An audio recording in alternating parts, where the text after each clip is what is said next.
SoFi's Q1 crypto revenue hit 121.6 million, but costs almost all of it. SoFi Technologies pulled in $121.6 million of transaction revenue from its relaunched crypto business in the first quarter of 2026, according to CoinDesk's read of the company's earnings disclosures. The headline number looks like a clean win for a unit that only came back online in late 2025. The footnote does not. Almost the entire haul was offset by costs tied to running the service, leaving the relaunch closer to a break-even experiment than a profit center.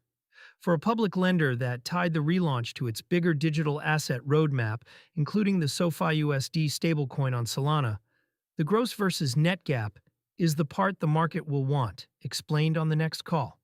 A revenue line that looks larger than it earns transaction revenue in crypto is mostly spread, conversion fees, and order flow economics.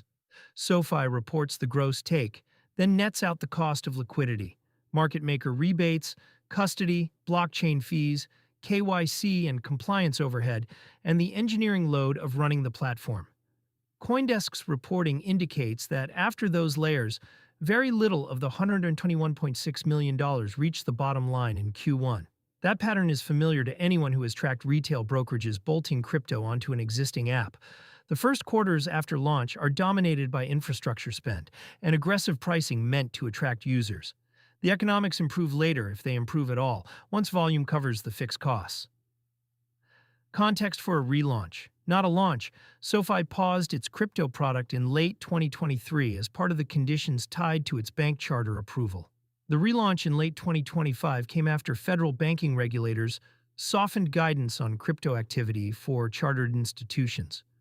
Q1 2026 is therefore the first full quarter of the rebuilt product, which makes the $121.6 million revenue print useful as a baseline more than as a verdict. As of May 7, 2026, BTC trades at $81,080, down 1.6% over 24 hours, and ETH at 2,333, down 3.2%, per coin market cap, with the Fear and Greed Index at 50, neutral. Q1 captured a softer market than the late 2025 surge that pulled SoFi back in, so the revenue figure was generated against an average price tape that was choppier than the relaunch business case likely assumed. Spread economics, not asset economics. A crypto unit inside a regulated bank does not earn from price appreciation. It earns from the difference between the price a customer sees and the price at which the bank or its routing partner sources the asset, plus any explicit fee.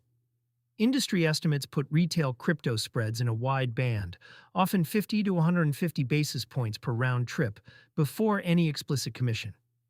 That structure is why the revenue line at SoFi can look healthy while the contribution margin barely moves. The same dynamic shows up in the broader card and spend data we have been tracking, where headline volume keeps rising even as crypto card monthly spend has hit roughly $600 million in 2026 without those issuers turning into reliable profit centers. Pressure on management to defend the unit SoFi's broader Q1 print is the variable that determines how forgiving investors are. If consumer lending and the SoFi money checking product are carrying the company, an unprofitable crypto unit can run for several more quarters as a strategic call. If margins compress elsewhere, the crypto desk becomes the easiest line item to question. There is also a competitive overlay. Coinbase, the dominant US-listed crypto venue, has spent the past year cutting fixed costs, including the 14% workforce reduction announced as part of an AI-native restructuring. A regulated bank running a crypto product at zero contribution will struggle to win a price war against an exchange already optimized for thinner take rates. Read on the relaunch. The takeaway is not that SoFi's crypto bet is failing. It is that 1/4 of triple-digit million revenue with almost no margin is a flag, not a trophy.